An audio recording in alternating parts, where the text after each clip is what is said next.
One thing that we always seem to hear more and more, it's part of the vernacular of college athletics, is the term Power Four. And when these commissioners come out and they talk about Power Four, they're talking about the ACC, they're talking about the Big 12, they're talking about the Big 10, and they're talking about the SEC. They do not talk about the Big East in that equation. And that brings me to my third big thing. And that's, it looks like UConn is a cut above the rest of the Big East. And the Huskies, more and more, remind me of the 22-23 team that won the national championship for the first time under Dan Hurley. So I want to get to UConn for a second, then I want to get to the state of the Big East. UConn, to me, who for the first time this season was fully healthy against Illinois and had everybody in the lineup. UConn had Braylon Mullins. UConn had Taris Reed. It had everybody in the lineup. UConn, to me, looked the part of a team that I would put right there in the mix to be a 1 seed in the NCAA tournament. I think if you're looking at the teams that have played the best, obviously Arizona's wins have been phenomenal. Obviously Purdue and Michigan have been phenomenal. Obviously Duke has been so impressive. UConn is right there in that conversation. And the big reason why I think this UConn team is so reminiscent of the team in 22-23 is the depth that Dan Hurley has off the bench. The team in 22-23 that was a 4 seed and won the national title, but if you remember, started out that non-conference schedule, ripping through things like a chainsaw through butter. Dan Hurley that year brought 4 players off the bench who averaged double-figure minutes. Donovan Clingan, Joey Calcaterra, Naheem Aline, and Hassan Diarra. This UConn team on Friday against Illinois brought 4 players off the bench that logged double-figure minutes. Braylon Mullins, who made his college debut. Malachi Smith, who had 14 points and 9 assists off the bench. Eric Ryba, the freshman big man, and Jaden Ross. That type of depth, to me, puts UConn in a different stratosphere for the rest of the Big East. And UConn is still going to have 3 big opportunities in non-conference play. Tuesday night at Kansas, a game a week from Tuesday in the Jimmy V Classic at Madison Square Garden against Todd Golden in Florida, and also a home game against Sean Miller in Texas. Those are 3 opportunities for UConn to continue to move the needle. Because when I look at UConn now, I think they are a team that will win a minimum of 18 Big East games. I don't see many teams in the Big East putting up a real fight when it comes to UConn in this rendition. Because you look at the rest of the Big East, and there's 2 teams, and then there's everybody else. We've been talking about it all offseason and all preseason, and now it's coming to fruition. St. John's is a team that went to Las Vegas, lost a tough game against Iowa State, really tough game, came back, blew out Baylor, and then lost another tough game to Auburn in a game that St. John's could have won.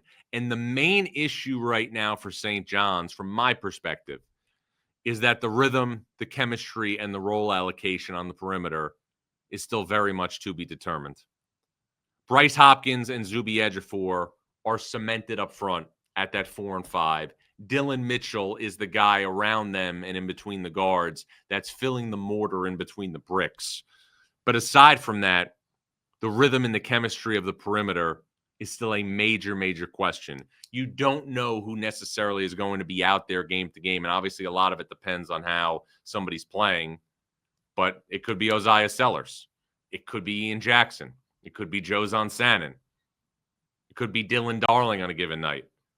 But St. John's has 2 opportunities still remaining in non-conference play to be in a situation where it can pick up a marquee victory. St. John's is going to play Ole Miss at Madison Square Garden on Saturday. And then there's the big one in the CBS Sports Classic on December 20th against Kentucky and Atlanta. And I want to point this out because I think it's important, especially for the St. John's fan. St. John's last year did not have a productive non-conference slate. St. John's lost a heartbreaker to Baylor, then beat a weak Virginia team, and then lost another tough game to Georgia. But St. John's was still able, because of the work it did in the Big East, to wind up a 2 seed on Selection Sunday. The difference for St. John's right now is this ain't the same UConn team as you saw last year. UConn is a wrecking machine. UConn is in the same breath as Purdue and Michigan and some of the other best teams in the sport. And you're going to see that now even more, that Braylon Mullins and Tarris Reed are in tow. So what does this mean for the Big East? You have UConn, St. John's, and you have questions. The Big East is going to need major mileage out of its teams not named UConn, St. John's over the next 3 weeks before Christmas. Villanova is going to play Temple tonight at Finneran Pavilion. Villanova also has a game at Michigan, which is going to be very, very difficult. Villanova plays Wisconsin and Milwaukee, and Villanova is a home game against Pitt. The Big East needs Villanova to move the needle a couple times. The Big East needs Butler, whose only loss right now is at SMU, to be the best team of the Thad Matta era. Because if you look at some of these other teams in the league, Georgetown, by losing back-to-back games in Orlando last week to Dayton and to Miami, used up all of the equity that it built up early in the season. Providence, in its 4 power conference losses, is giving up an average of 99.5 points per game. And 2 brands, Marquette and Creighton, that have been in each of the last 4 NCAA tournaments do not resemble teams right now that seem like they're going to be NCAA tournament teams in 2026.